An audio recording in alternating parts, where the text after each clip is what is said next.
God cleanse us of our sins, and through the celebration of this Eucharist, make us worthy to share at the table of His kingdom.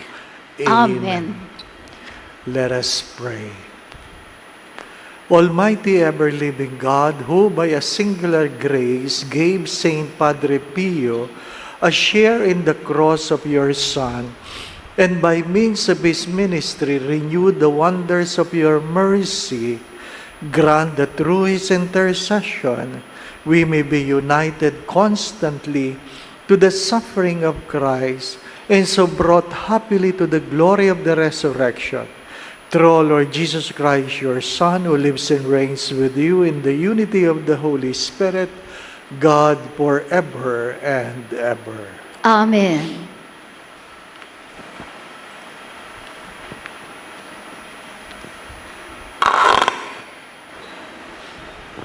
A reading from the letter of St. Paul to the Romans. Brothers and sisters, I am speaking in human terms because of the weakness of your nature. For just as you presented the parts of your bodies as slaves to impurity and to lawlessness for lawlessness, so now present them as slaves to righteousness for sanctification. For when you were slaves of sin, you were free from righteousness. But what profit did you get then from the things of which you are now ashamed? For the end of those things is death. But now that you have been freed from sin and have become slaves of God, the benefit that you have leads to sanctification, and its end is eternal life. For the wages of sin is death, but the gift of God is eternal life in Christ Jesus our Lord. The word of the Lord. Thanks be to God. Blessed are they who hope in the Lord. Blessed are they who hope in the Lord. Blessed the man who follows not the counsel of the wicked, nor walks in the way of sinners, nor sits in the company of the insolent, but delights in the law of the Lord, and meditates on his law day and night. Blessed are they who hope in the Lord. He is like a tree planted near running water, that yields its fruit in due season, and whose leaves never fade. Whatever he does prospers. Blessed are they who hope in the Lord. Not so the wicked, not so. They are like chaff which the wind drives away. For the Lord watches over the way of the just, but the way of the wicked vanishes. Blessed are they who hope in the Lord.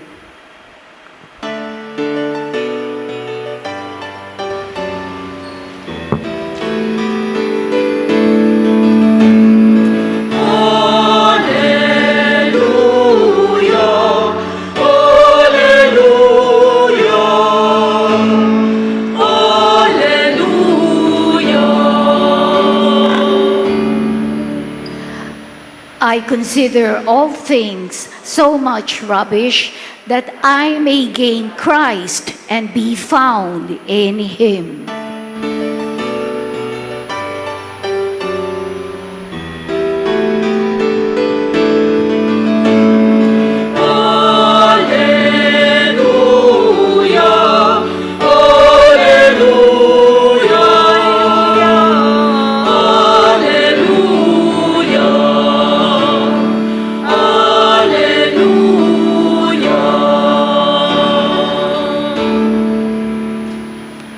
The Lord be with you. And with your spirit. A reading from the Holy Gospel according to Luke. Glory to you, O Lord. Jesus said to his disciples, I have come to set the earth on fire, and how I wish it were already burning. There was a baptism with which I must be baptized, and how great is my anguish until it is accomplished. Do you think that I have come to establish peace on the earth? No, I tell you, but rather division. From now on, a household of 5 will be divided, 3 against 2, and 2 against 3. A father will be divided against his son, and a son against his father, a mother against her daughter, and a daughter against her mother, a mother-in-law against her daughter-in-law, and a daughter-in-law against her mother-in-law. My brothers and sisters, the Gospel of the Lord. Praise to you, Lord Jesus Christ.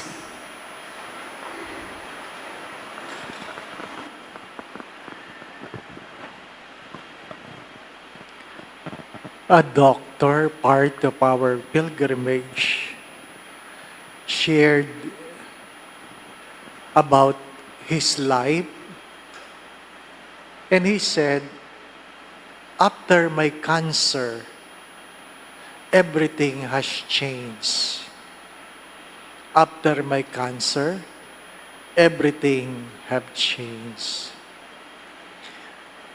Regardless how successful you are, regardless how talented you are, regardless how rich you are, the moment sickness slips in, you begin to accept how vulnerable you are. And they say, if you have 100 problems, even 1,000, the moment you get sick, all your problems will be gone. Why? You will learn to focus on one thing, and that is your health. Your health. Regardless how good doctor you are, you know, there are things you cannot cure. And you have to accept, someday you will die.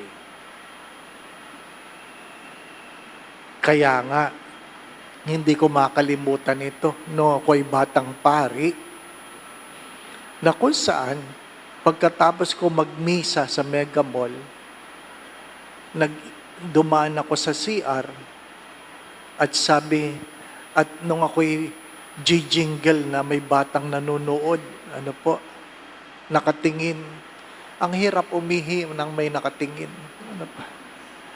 So, tinatanong, bakit? Inaantay niya akong jumingle. Ay, jingle na ako. Anyway, so, nag-jingle ako. Nung nag-jingle ako, saka lang siya umalis. Paglabas ko, nakita ko, kausap niya ang tatay niya. Sabi ko, anak po niyo yan? Opo, Father. Nasa loob yan kanina. Nanonood.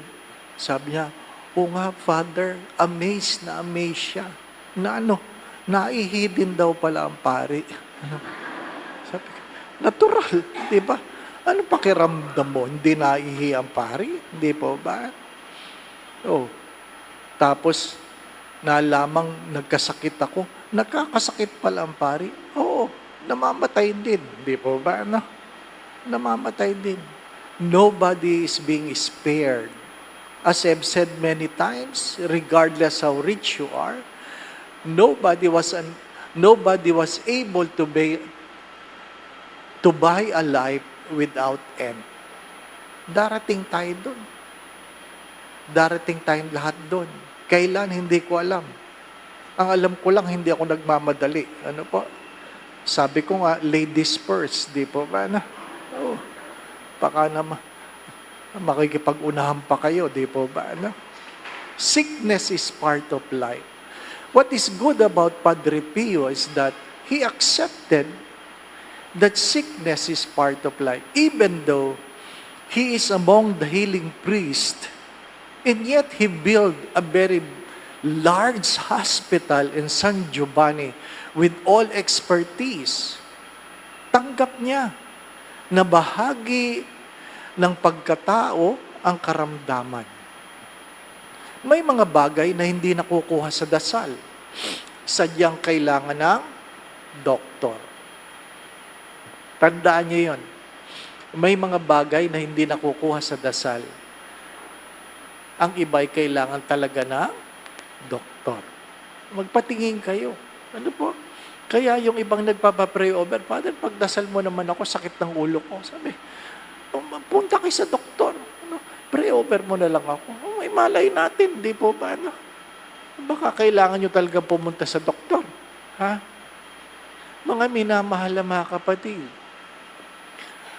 As many times I have said this, problem, sickness, name it, is either rooted in 3 reasons. Number 1, you are living in sin. Kaya nga sinasabi sa aklat ng mga awit, others are sin, have sinned. Ano pa?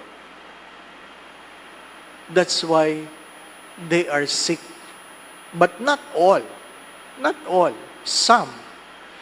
There are many healthy people who live in sin, but there are those who sin that cause their sickness. So kung ikaw ay may sakit, itanong mo, may kasalanan ba ako? Kaya nga, yung iba pagkatapos mangumpisal, gumagaling.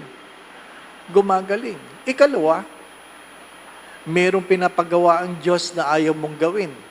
Nai-stress ka. Tinatakbuhan mo ang Diyos. Katulad ni Jonah, tinatakbuhan ng Diyos. Kaya nagkaroon siya ng problema. Never run away from God. Nobody can run away from God. Or third, maybe God is teaching you something. Baka may tinuturo ang Diyos. Baka may tinuturo ang Diyos. Someone was sharing about problems in the family. Father, palaging merong may sakit. Father, hindi kami makaalis sa utang. Father, nahihirapan ako sa trabaho. Ang daming problema. After listening, isa lang ang tanong ko, nagsisimba pa ba kayo? Nagsisimba pa ba kayo? And the answer was, minsan. Minsan. Ano po? Sometimes our sickness, our problems, are ways of God calling us back to Him.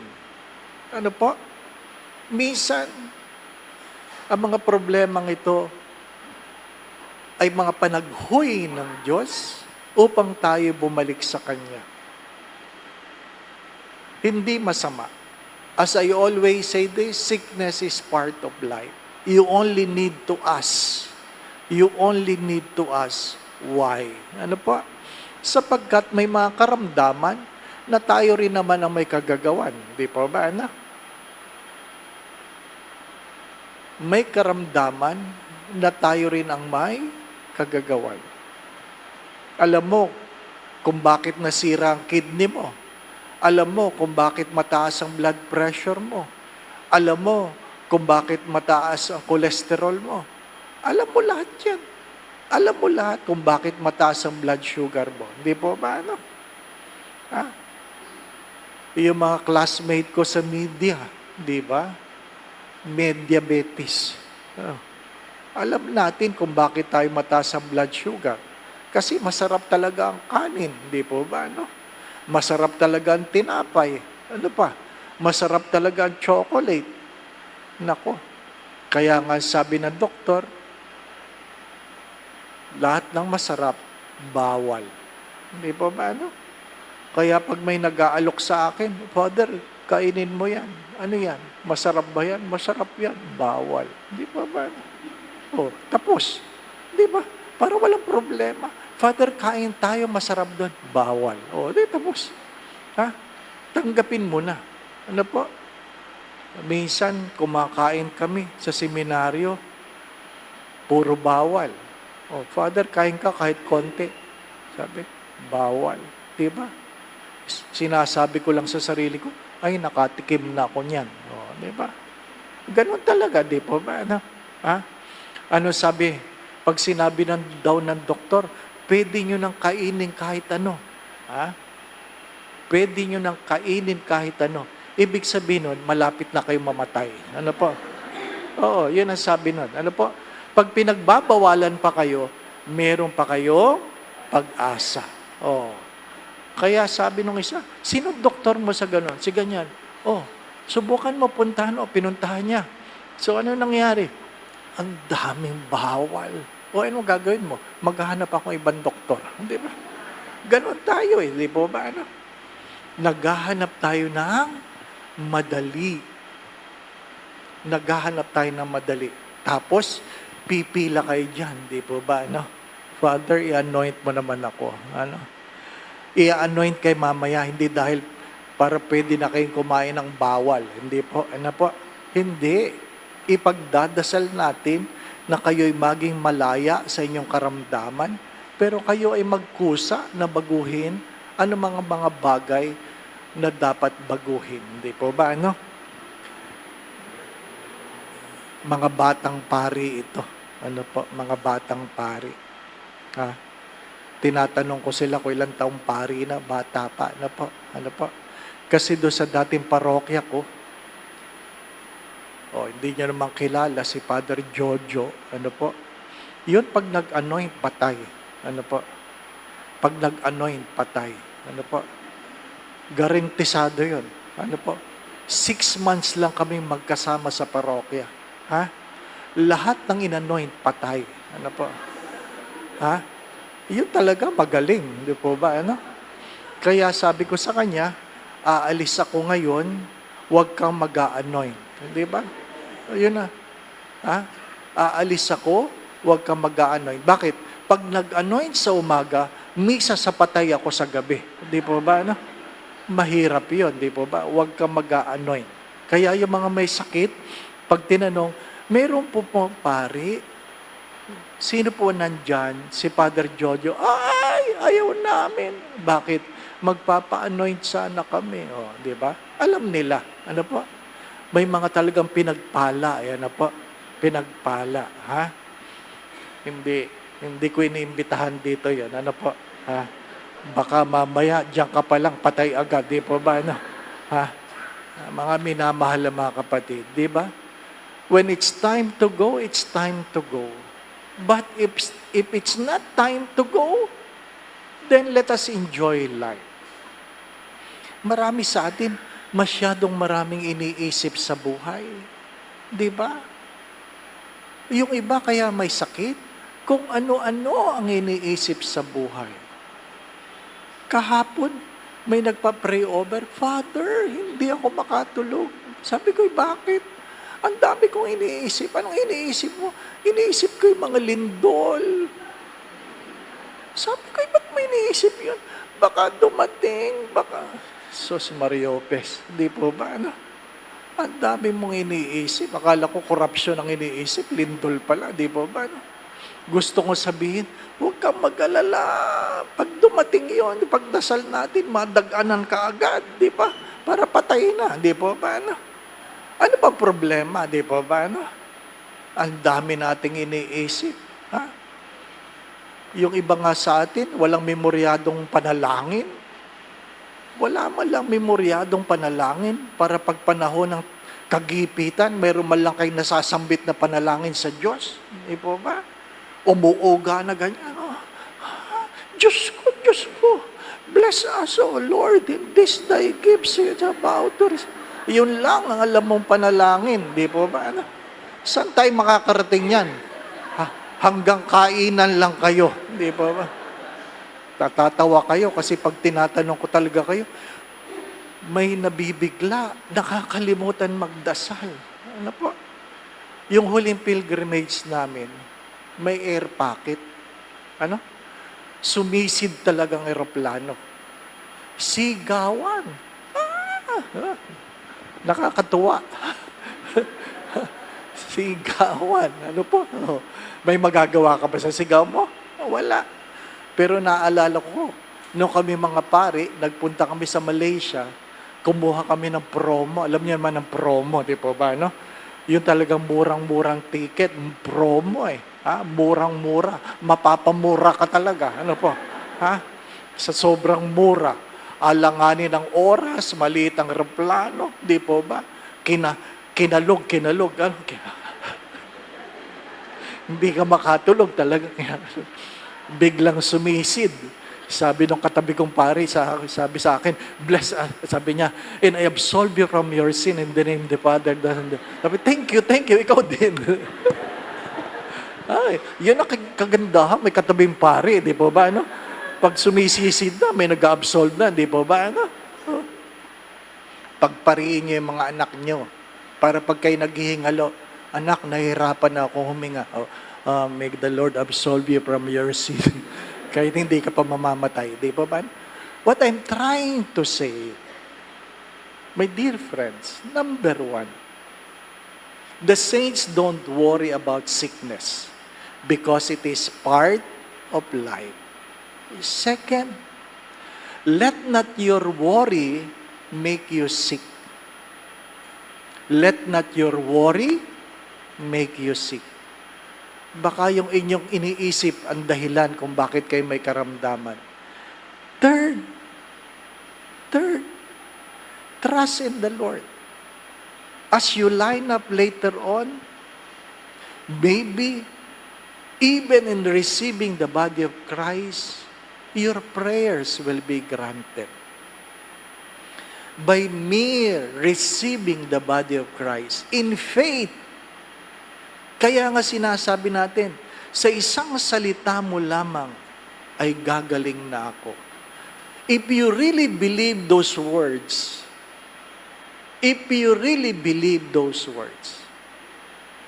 just only say the word and I will be healed. You will be healed. Because sometimes what prevents us from receiving the grace is our own doubt.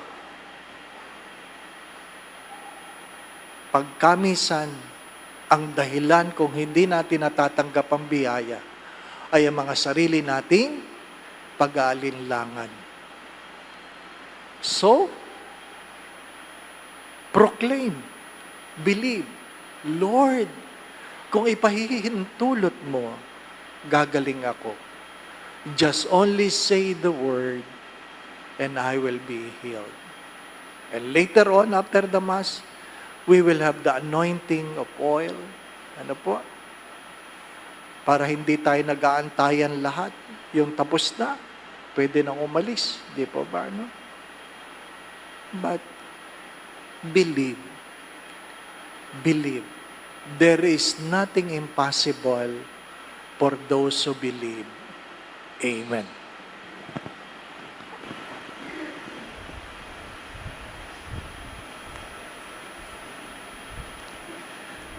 Let us all rise. In lieu of the prayers of the faithful, we pray the Oratio Imperata for integrity, truth, and justice. Together, Heavenly Father, you led your people out of slavery as a pillar of cloud by day and a pillar of fire by night. In this time when shadows of deceit and corruption cloud our land, shine upon us your light that scatters all darkness. We confess that we ourselves have often walked in darkness, in our silence, in our compromises, in our indifference. We have allowed corruption to grow and falsehood to spread. Forgive us, Lord, and cleanse our hearts of this grave moral evil that robs the poor of bread and the nation of hope. Give us leaders after the heart of your Son, shepherds who serve, not wolves to devour.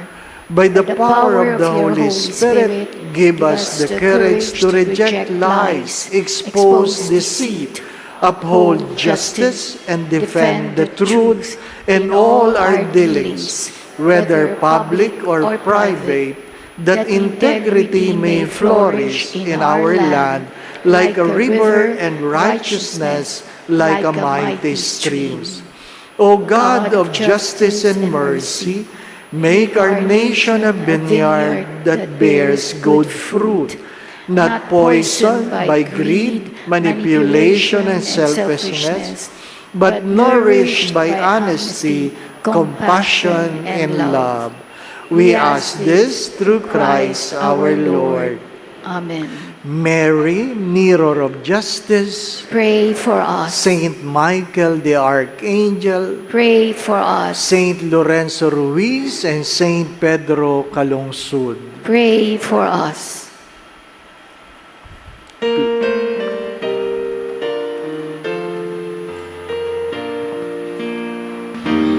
Handog namin sa iyo, Ama, ang tinapay at alak na ito. Handog ng bayang umaasa, sumasambot ng mahal sa'yo. Naway dalhin ng iyong anghel ang aming panalangin sa'yo, Dambana, katulad ng Blessed are you, kalimuyak God, ng creation, you bless this wine to offer fruit of the vine working in us, and may it will become sa a us. kalangitan. Lord God, we ask you to receive Handog namin sa iyo, Ama, ang tinapay at alak na ito. Handog ng bayang umaasa, sumasambot ng mamahal sa'yo. Pray, brothers and sisters, that the sacrifice of yours and mine be made acceptable to God, the Almighty Father. May the Lord accept the sacrifice at your hands for the grace and glory of his name, for our good and the good of all his holy church. Receive, O Lord, the offerings of your people, and grant that we who celebrate your Son's work of boundless charity may, by the example of the blessed Padre Pio, be confirmed in love of you and of our neighbor, through Christ our Lord. Amen. The Lord be with you. And with your spirit, Lift up your hearts. lift them up to your Lord. Let us give thanks to the Lord our God. It is right and just. It is truly right and just, our duty and our salvation, always and everywhere, to give you thanks, Lord, Holy Father, Almighty and eternal God. For in the saints who consecrated themselves to Christ, for the sake of the kingdom of heaven, it is right to celebrate the wonders of your providence, by which you call human nature back to its original holiness, and bring it to experience in this earth the gifts you promise in the new world to come. And so with all the angels and archangels, we praise you, as without end we acclaim. Holy, holy, holy Lord, God of hosts, heaven and earth are full of your glory. Hosanna in the highest. Blessed is he who comes in the name of the Lord. Hosanna in the highest.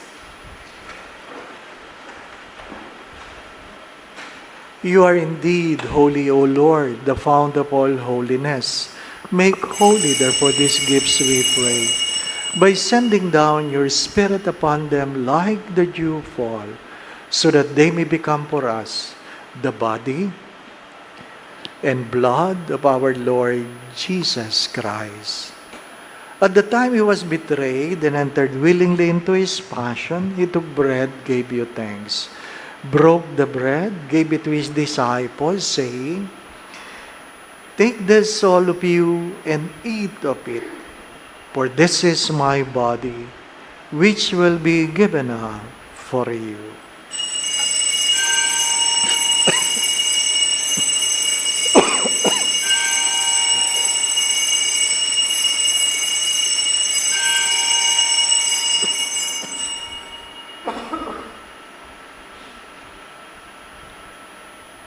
In a similar way, when supper was ended, he took the chalice and once more gave you thanks, gave the chalice to his disciples, saying, Take this, all of you, and drink from it. For this is the chalice of my blood, the blood of the new and eternal covenant, which will be poured out for you and for many, for the forgiveness of sins. Do this in memory of me.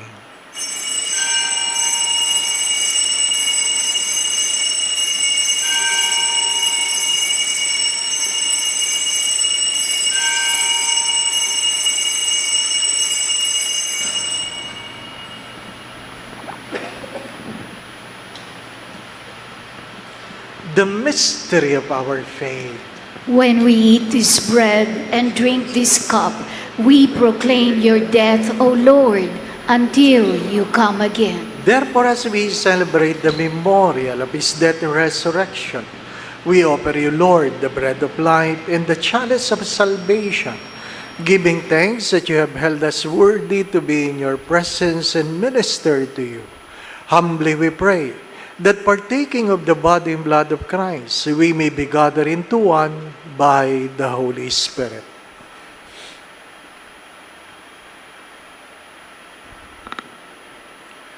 Remember, Lord, your church spread throughout the world and bring her to the fullness of charity, together with Leo, our Pope, Jose, our Bishop, and all the clergy. Remember also those who ask for healing in the name of your Son, that they may never cease to praise you for the wonders of your power. Remember also our brothers and sisters who have fallen asleep in the hope of the resurrection, and all who have died in your mercy. Welcome them into the light of your face. Have mercy on us all, we pray, that with the Blessed Virgin Mary, Mother of God, with Blessed Joseph, her spouse, with the blessed apostles, with Saint Pio and all the saints who have pleased you throughout the ages, we may merit to be co-heirs to eternal life, and we praise and glorify you, dear Son, Jesus Christ. Through him and with him and in him, O God, Almighty Father, in the unity of the Holy Spirit, all glory and honor is yours forever and ever. Amen. Amen. Amen.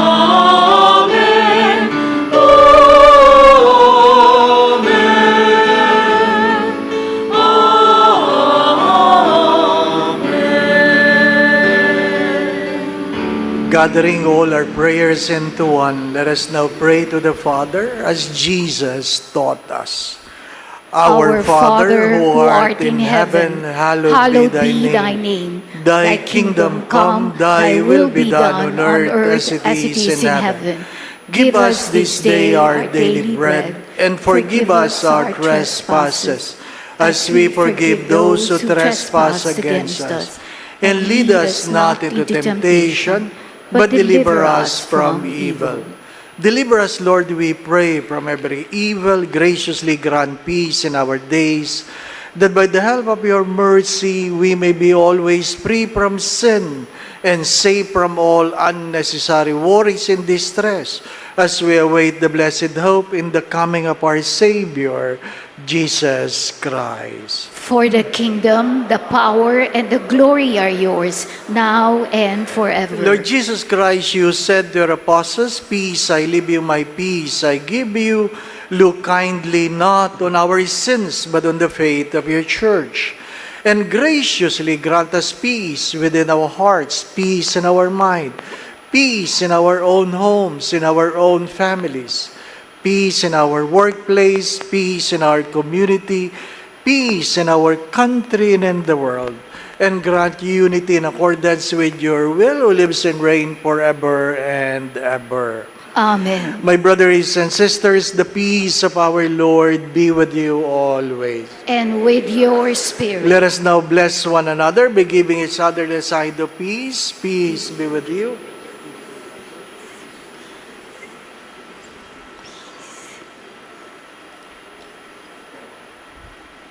Lamb of God, you take us away the sins of the world.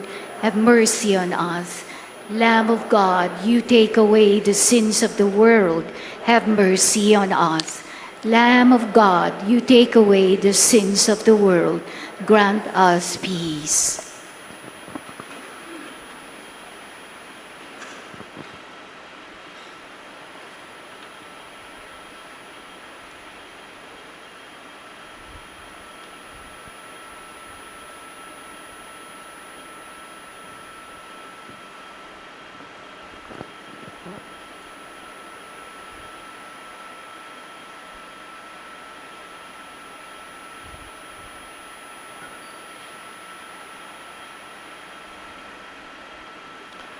My brothers and sisters, this is Jesus, the God who heals, the Lamb of God who takes away the sins of the world.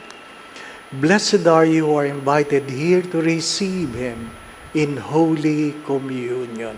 Lord, I am not worthy that you should enter under my roof, but only say the word, and my soul shall be healed. May the body and blood of Christ bring us to everlasting life. Amen.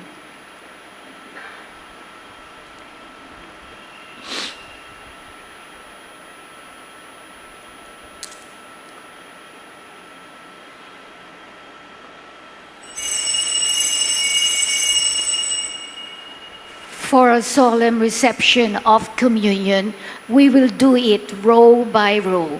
Please follow the guidance of our ushers. Please consume the host immediately after receiving them in front of the minister.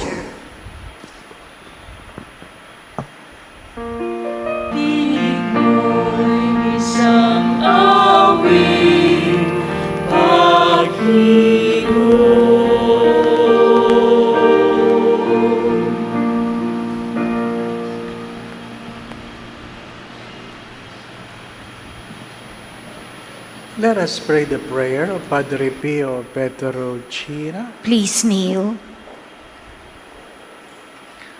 Together, stay with me, Lord, for it is necessary to have you present so that I do not forget you. You know how I easily abandon you. Stay with me, Lord, because I am weak and I need your strength, that I may not fall so often. Stay with me, Lord, for you are my life, and without you I am without fervor. Stay with me, Lord, for you are my light, and without you I am in darkness. Stay with me, Lord, to show me your will. Stay with me, Lord, so that I hear your voice and follow you. Stay with me, Lord, for I desire to love you very much and always be in your company. Stay with me, Lord, if you wish me to be faithful to you. Stay with me, Lord, for as poor as my soul is, I want it to be a place of consolation for you, a nest of love. Stay with me, Jesus, for it is getting late and the day is coming to a close, and life passes, death, judgment, eternity approaches. It is necessary to renew my strength so that I will not stop along the way, and for that I need you. It is getting late and death approaches. I fear the darkness, the temptations, the dryness, the cross, the sorrows. Oh, how I need you, my Jesus, in this night of exile. Stay with me tonight, Jesus, in life with all its dangers, I need you. Let me recognize you as your disciples did at the breaking of the bread, so that the Eucharistic communion be the light which disperses the darkness, the force which sustains me, the unique joy of my heart. Stay with me, Lord, because at the hour of my death, I want to remain united to you, if not by communion, at least by grace and love. Stay with me, Jesus. I do not ask for divine consolation because I do not merit it, but the gift of your presence, oh yes, I ask this of you. Stay with me, Lord, for it is you alone I look for, your love, your grace, your will, your heart, your spirit, because I love you and ask no other reward, but to love you more and more. With a firm love, I will love you with all my heart while on earth, and continue to love you perfectly during all eternity. Amen.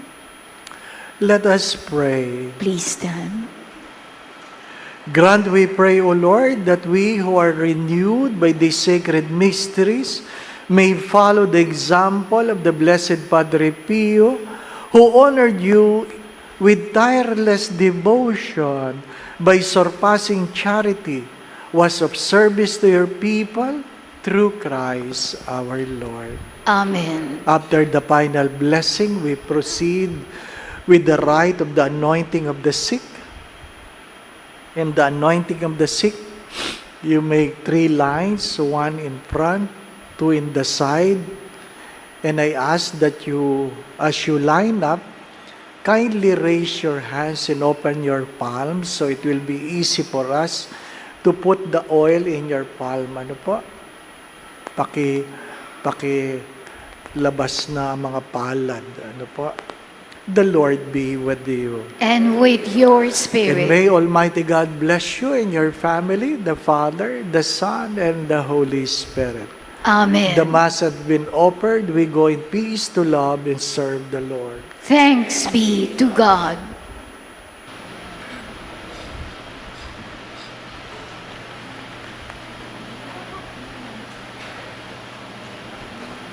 My dear friends, we are gathered here in the name of our Lord Jesus Christ, who is present among us. As the Gospel relate, the sick came to Him for healing. Moreover, He loves us so much that He died for our sake. Through the Apostles James, He has commanded us, are there any who are sick among you? Let them send for the priests of the church, and let the priests pray over them, anointing them with oil in the name of the Lord. And the prayer of faith will save the sick person, and the Lord will raise them up. And if they have committed any sins, their sins will be forgiven them. Let us therefore commend our sick brothers and sisters to the grace and power of Christ, that He may save them and raise them up.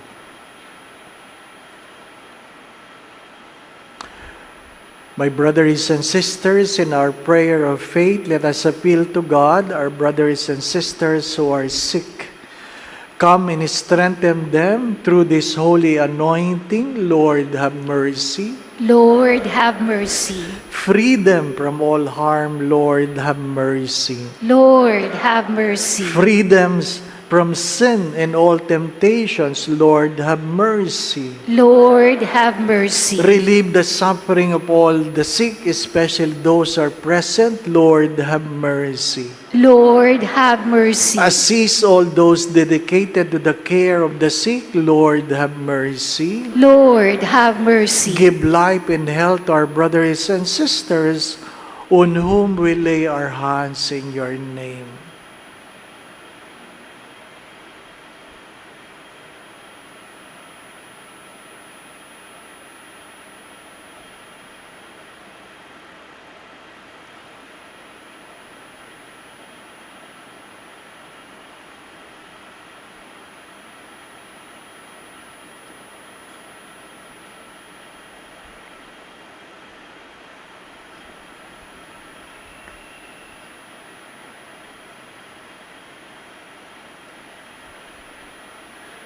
Praise to you, God, the Almighty Father. You sent your Son to live among us and bring us salvation. Blessed be God who heals us in Christ. Praise to you, God, the only begotten Son. You humbled yourself to share in our humanity, and you heal our infirmities. Blessed be God who heals us in Christ. Praise to you, God, the Holy Spirit, the Consoler. The unfailing power gives us strength in our bodily weakness. Blessed be God who heals us in Christ. God of mercy, ease the suffering and comfort the weakness of your servants, whom the Church anoint with this holy oil. We ask this through Christ our Lord. Amen.